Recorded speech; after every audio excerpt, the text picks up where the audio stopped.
Assalamu alaikum friends. Today I will discuss how to enable or disable tablet mode in Windows 10.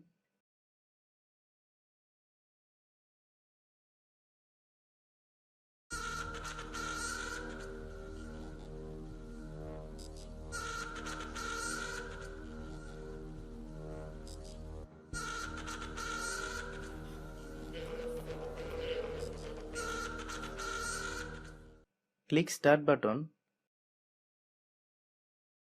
click Settings, click System,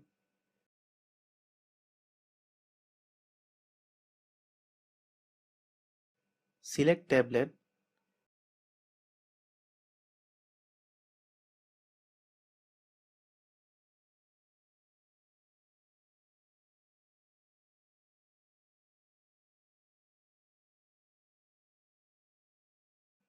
click Change additional tablet setting,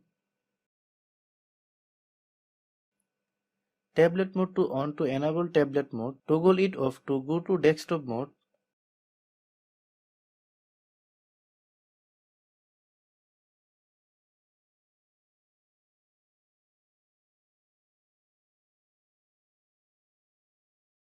Thanks for watching.